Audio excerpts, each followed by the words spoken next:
Hello guys, welcome back to my channel trader Rathin. আজকে তোমার সঙ্গে একটু মার্কেট নিয়ে আলোচনা করব, কারণ এর আগে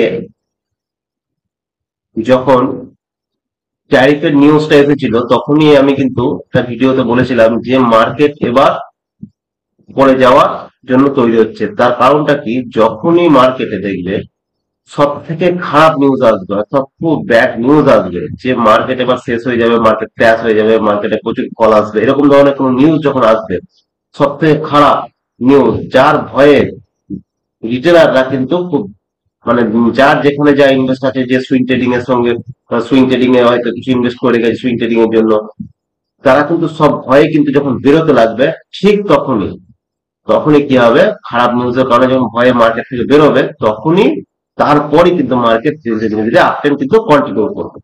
এটা হচ্ছে নিয়ম। দেখো মার্কেট কি করছিল না, ধীরে ধীরে ধীরে ধীরে মার্কেট এখান থেকে একটা কারেকশন করছে। তোমাদেরকে আগেও আমি ভিডিওতে বলেছিলাম এগুলো হচ্ছে কারেকশন। যখন মার্কেট যেমন 2020-তে যেভাবে ফল করেছিল, অর্থাৎ মার্কেট এভাবে নামলে একদম এভাবে ফল করবে, তখন বুঝতে হবে এগুলো হচ্ছে এক একটা কি তোমার ক্র্যাশ। কিন্তু এভাবে যখন ফল করবে তখন সেটা কিন্তু ক্র্যাশ নাও, সেটা হচ্ছে কি না, মার্কেটের কারেকশন। অর্থাৎ মার্কেটের নিচে নিচের লেভেলে যারা, ধরো মার্কেট এভাবে যাচ্ছে, ঠিক আছে, এই নিচের লেভেলে যারা ইনভেস্ট করে রেখেছে, অর্থাৎ সুইং ট্রেডিং এর জন্য পজিশন বানিয়ে রেখেছে, ঠিক আছে, তারা কি করবে, একটা লেভেলে গিয়ে কিন্তু সেখানে প্রফিট বুক করবে। প্রফিট বুক যখন করবে তখন কি করবে, মার্কেট আবার সেখান থেকে ধীরে ধীরে এভাবে কিন্তু নিচে আসবে। এবার এভাবে কেন হয়, যখন মার্কেট হয়তো একটু নিচে এলো, ঠিক আছে, যখন নিচে ছিল তখন কিন্তু কিছু কিছু প্রফিট বুক হলো, প্রফিট বুক যখন হতে লাগলো তখন আবার একটু পড়ে গেল, ঠিক আছে, আবার মার্কেট কি হলো, আবার মার্কেট ধীরে ধীরে তখন নিচে নামতে লাগলো, তখন আরেকটু নিচে নামতে লাগলো, এটার নিচে হয়তো অনেকে ভাবলো যে এখান থেকে আবার উঠবে, কিন্তু যখন এটাকে ক্রস করলো এই লোটাকে, তখন কি করলো, আবার অনেকে ভয়ে কিন্তু এখানে বেরোলো, তো আবার কিছু প্রফিট বুক হবে যারা নিচে লেভেলে করে গেল। আবার যখন এখান থেকেও নিচে নেমে গেল তখন আবার অনেকে কিন্তু এখানেও প্রফিট বুক করবে, যার কারণে ধীরে ধীরে মার্কেট একটু কারেকশন মোডে চলে যায়, ঠিক আছে। এবার যখন কারেকশন মোডে যায়, তারপরে যখন কোনো সেই সময় কোনো খারাপ নিউজ আসে, তখন কি হয়, আরো মার্কেটে ভীতি তৈরি হয়।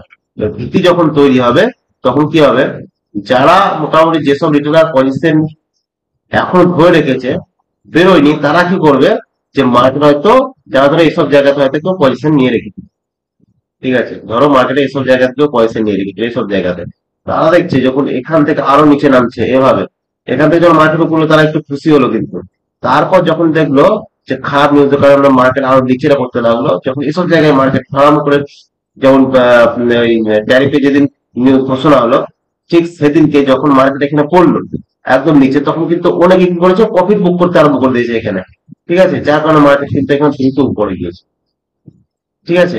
মার্কেট কিন্তু এখান থেকে যারা বেরোচ্ছে তখন কিন্তু মার্কেট উপরে যাচ্ছে, ঠিক আছে। এবার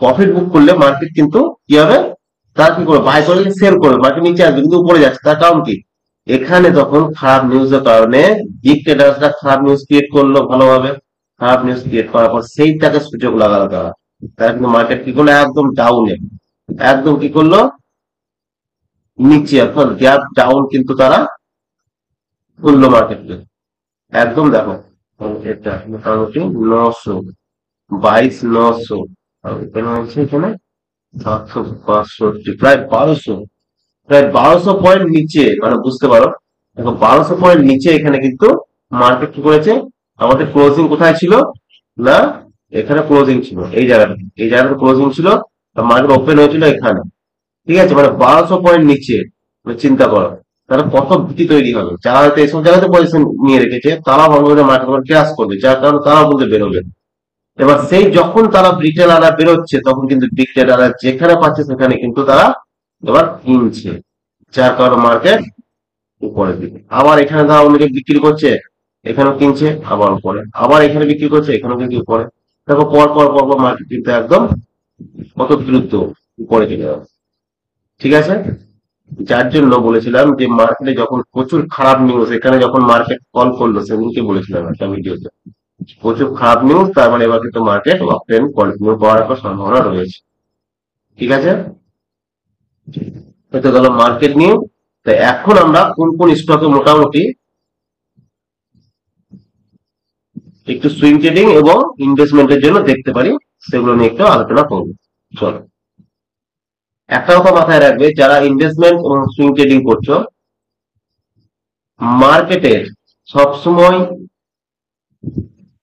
ডিপে বাই অন ডিপ বলে একটা কথা আছে, ঠিক আছে? এই ডিপে তোমরা সবসময় বাই করার চেষ্টা করবে, ঠিক আছে?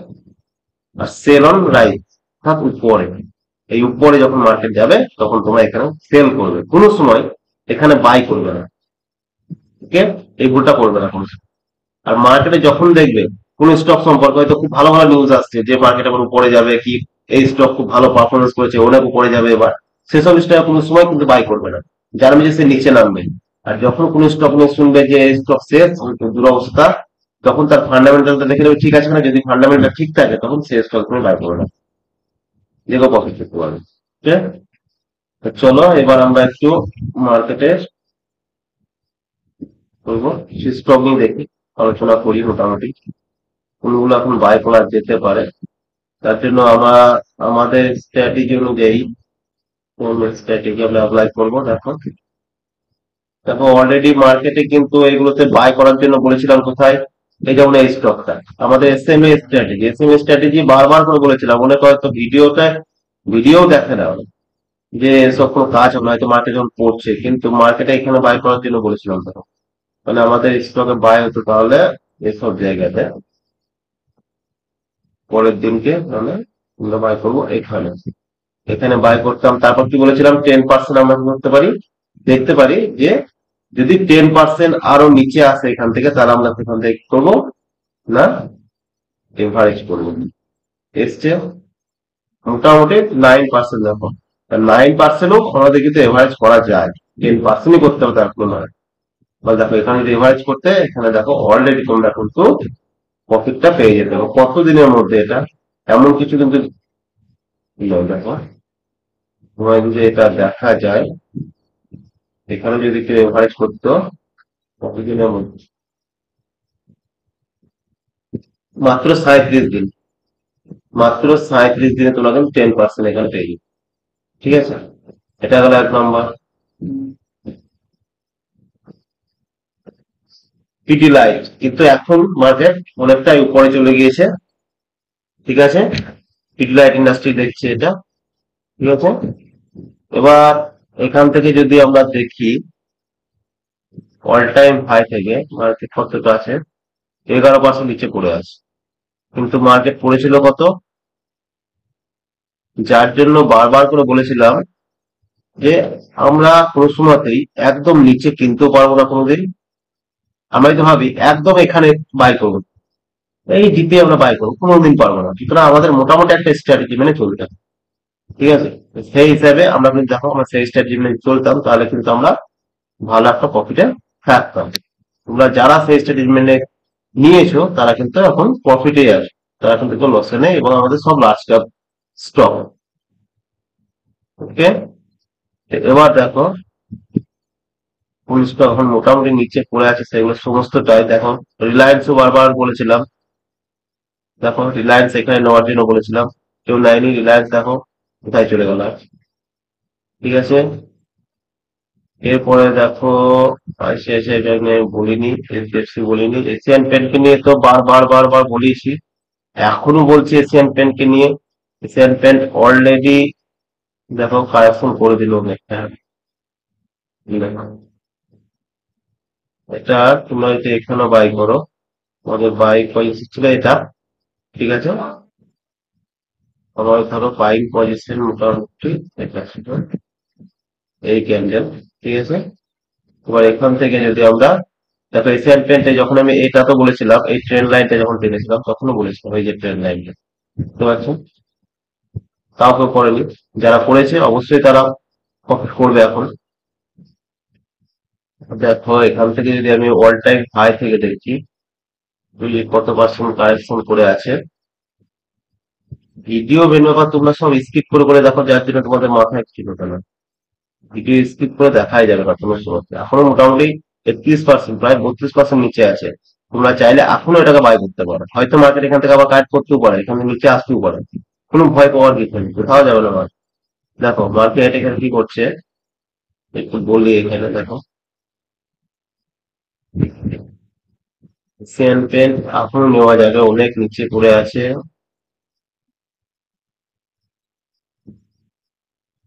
দেখো মার্কেট এখান থেকে অ্যাকুমুলেশন করার পর এখান তখন গ্যাপ ডাউন খুললো, গ্যাপ ডাউন খোলার পর কত বড় একটা ক্যান্ডেল, এত বড় ক্যান্ডেল একমাত্র বিগ ট্রেডাররাই তৈরি করতে পারে, সুতরাং এতটা নিচে কিন্তু এর 50% নিচে কিন্তু আর আসতে দেবে না।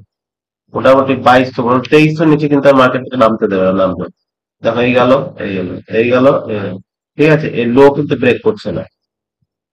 ঠিক আছে, সুতরাং এটাই কিন্তু এখন তোমরা নিতে পারো। এবার এটাকে তুমি এখন দেখতে পারো এখানে, এটা কি করতে পারে, যেমন এটা ধরে এখান থেকে কি করলো, একটু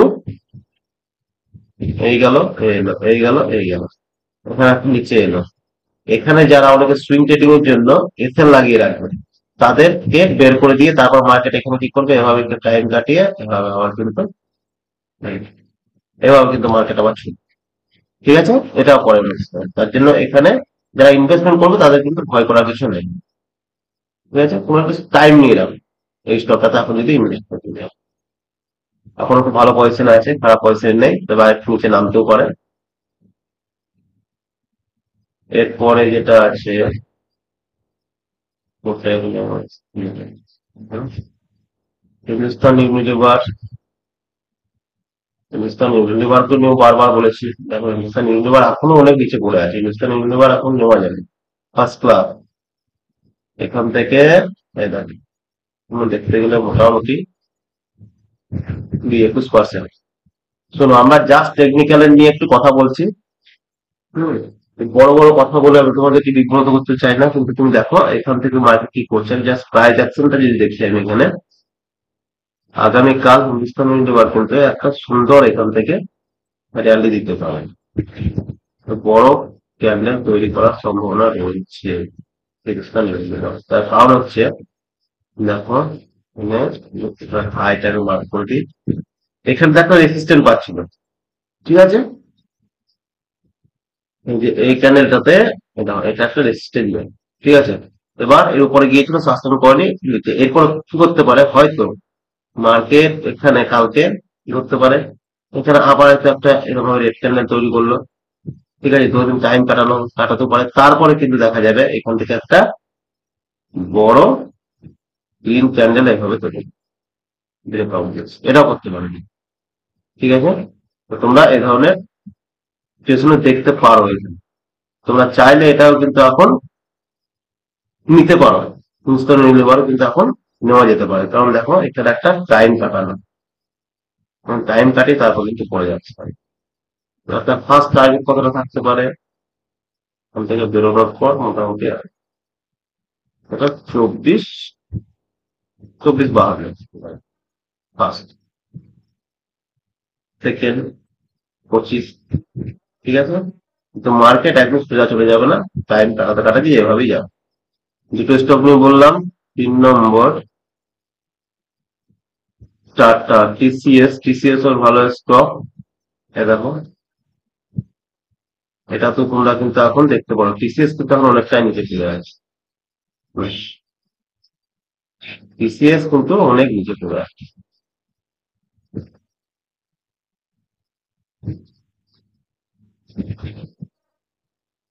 প্রায় 28%। এটা কিন্তু আরো নিচেও যেতে পারে। ঠিক আছে, এই লেভেলেও আসতে পারে, কতটা যাবে কিন্তু কেউ বলতে পারবো না, কিন্তু আমাদের যে নিয়ম, সেই নিয়ম হিসাবে যদি আমরা দেখি, তাহলে আমাদের এটা হচ্ছে বাইং যদি দেখি আমাদের, তাহলে বাইং হচ্ছে আমাদের মোটামুটি এই ক্যান্ডেল বাইং এখানে। আর এখান থেকে যদি আমরা এখানে 10% আমরা দেখে দেখি ধরো, আর দেখো এটা অলরেডি মোটামুটি এখন 14% নিচে পড়ে আসে। ঠিক আছে, সুতরাং এটা একটা ভালো সুযোগ বিসিএস কে এখন নেওয়ার জন্য। তারপর দেখছি এখানে একটা বড় গ্রিন ক্যান্ডেল তৈরি করেছে, এত বড় গ্রিন ক্যান্ডেল একমাত্র বিক্রেতারাই তৈরি করতে পারে। এখানে কিন্তু একটা বড় সুযোগ আছে টিসিএস। ইনফোসিসও থাকবে সেরকম একই সেম, টিসিএস আর ইনফোসিস মোটামুটি একই লেভেলেই চলে, দেখতে পাচ্ছ সেম। এটাও সে তাই, এখানে আমাদের বাইং লেভেল ছিল, এখান থেকে এখানে মোটামুটি এভারেজিং লেভেলে কিন্তু এখন রয়েছে। তোমরা চাইলে এগুলোকে স্টকও নিতে পারো আইটি সেক্টরের। অনেকগুলো স্টকই বললাম। আর এগুলো সব টাটা এগুলো নিয়ে বলবো না, তোমার একটা দেখি।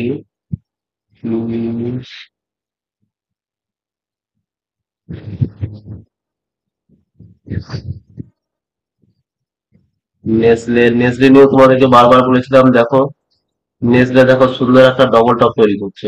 ঠিক আছে? নেসলে একদম ওটাকে ব্রেকআউট দিয়ে মার্কেট কিন্তু ধীরে ধীরে এবার আপটু কন্টিনিউ করবে। ঠিক আছে, নেসলেও তোমরা নিতে পারো এখন, উপরে চলে এসছে যদিও। তোমাদেরকে আমি যখন বলি তখন এসব লেভেলে বলেছিলাম 2200 2100 যখন চলছিল, 2150 তোমরা যারা নিয়েছো তারা নিশ্চয়ই এখন একটা ভালো পজিশনে রয়েছে।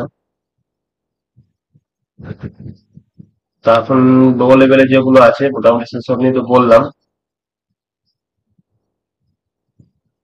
তোমরা চাইলে সেসব স্টক গুলো কিন্তু এখন দেখতে পারো। ওকে, এইচডিএফসি ব্যাংক দেখো, HDFC bank all time high, high চলছে এখন, মোটামুটি all time high HDFC bank. এখান থেকে এই যদি যায় ধরো কতটা যেতে পারে, এইচডিএফসি ব্যাংকে আমার নেওয়া আছে মোটামুটি এসব জায়গাতে 1680 এরকম জায়গাতে নেওয়া আছে। ঠিক আছে, এইচডিএফসি ব্যাংক আমরা যদি দেখি ধরো,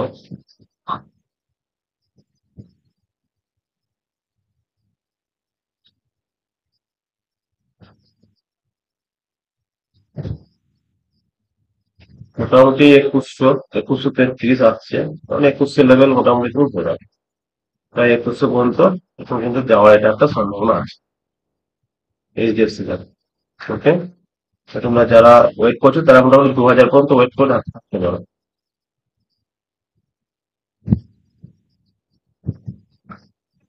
বেশ, আজকে ভিডিওটা এমনিতে অনেকটা বড় হয়ে গেল, আজকে ভিডিওটা এই পর্যন্তই। পরবর্তীতে একটা কথা বলে রাখি, যারা আমার হোয়াটসঅ্যাপ গ্রুপে যুক্ত না হয়ে আছে তারা হোয়াটসঅ্যাপ গ্রুপে যুক্ত হয়ে যাবে। হোয়াটসঅ্যাপ গ্রুপ শুধুমাত্র কোনো সুইং ট্রেডিং বা ইনভেস্টমেন্টের জন্য নয়, হোয়াটসঅ্যাপ গ্রুপ হচ্ছে যারা ইন্টার ট্রেডিং করতে ইচ্ছুক তাদের জন্য।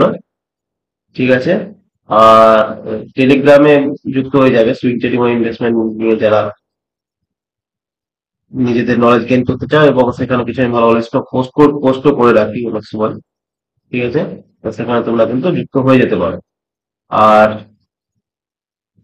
যাদের ডিমাট অ্যাকাউন্ট নেই তারা আমার ডিসক্রিপশন বক্সের লিঙ্ক দেওয়া আছে, সেখান থেকে কিন্তু তোমরা ডিমাট অ্যাকাউন্ট যে কোনো খুলে নিতে পারো, যেমন জিরোদা কাইট বলো, জিরোদা কাইট এবং ধন অ্যাপে আমি বলবো সব থেকে বেটার। যারা ইন্টারনেট ট্রেডিং করতে চাও তাদের তো অবশ্যই ধন অ্যাপে খোলা উচিত, কারণ ধন অ্যাপটা সব থেকে ভালো। তোমরা সেখানে কিন্তু খুলে নিয়ে তোমরা কিন্তু ট্রেড করতে পারো। ওকে, আর আমি তো আগে বলেছি যারা অপশন ট্রেডিং ও ইন্টার ট্রেডিং এর জন্য যারা ইচ্ছুক, যারা ইন্টারেস্টেড, আমার 500 সাবস্ক্রাইবার যেদিনকে পূরণ হবে তারপরেই দিনই আমি কিন্তু আমার বেস্ট স্ট্র্যাটেজি, যে স্ট্র্যাটেজিটা আমার সব থেকে প্রফিটেবল, যেটা তোমরা সমুদ্রের প্লাস যে কোনো স্টক, ক্রিপ্টো, গোল্ড, সিলভার যেখানে ইচ্ছা সেখানে তোমরা কিন্তু অ্যাপ্লাই করতে পারো। এই স্ট্র্যাটেজি দুর্ধর্ষ কাজ করে। আর সেই স্ট্র্যাটেজি আমি কিন্তু 500 সাবস্ক্রাইবার হওয়ার পরেই শেয়ার করবো তোমাদের সঙ্গে। আর শেয়ার তাদেরকেই করব যারা, ওটা আমি পার্সোনালি শেয়ার করব, কারণ হচ্ছে যেহেতু ওটা আমার বেস্ট স্ট্র্যাটেজি, যারা আমার হোয়াটসঅ্যাপ গ্রুপের সঙ্গে যুক্ত হয়ে থাকবে এবং টেলিগ্রাম গ্রুপের সঙ্গে যুক্ত হয়ে থাকবে, আর তার সঙ্গে যারা দেখবো কন্টিনিউ কমেন্ট, আমার ভিডিওতে কন্টিনিউ কমেন্ট এবং লাইক করছে, তাদেরকে আমি পার্সোনালি কিন্তু তাদের হোয়াটসঅ্যাপ নাম্বারে আমি কিন্তু সেই ভিডিও শেয়ার করে দেবো। ওকে, যারা কন্টিনিউ লাইক এবং কমেন্ট করবে, যারা আমি বুঝতে পারবো যে হ্যাঁ এরা সত্যি ইচ্ছুক আছে শিখবার জন্য, তাদেরকে। কারণ এটা ওটা কিন্তু আমি ইউটিউবে পাবলিকে শেয়ার করবো না। ঠিক আছে, তাই তোমরা যারা সত্যি শিখতে ইচ্ছুক তারা হোয়াটসঅ্যাপ গ্রুপে অবশ্যই জয়েন হয়ে যাবে, ইন্টারডে অপশন ট্রেডিং যারা শিখতে ইচ্ছুক।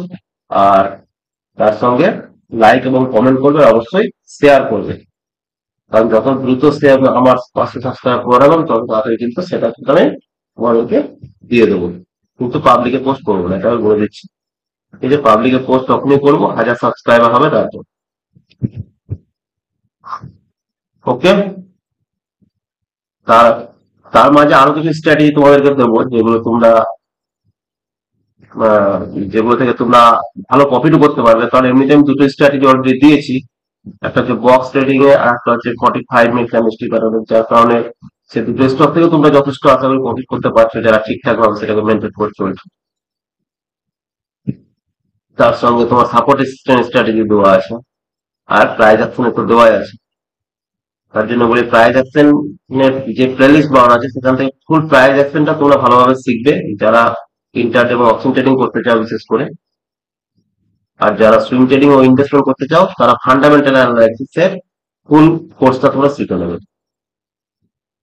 ফান্ডামেন্টাল অ্যানালাইসিস কিভাবে করতে হয় সেটাকে দেখবে, তার সঙ্গে টেকনিক্যাল। ওকে, চলো, ওকে, বাই।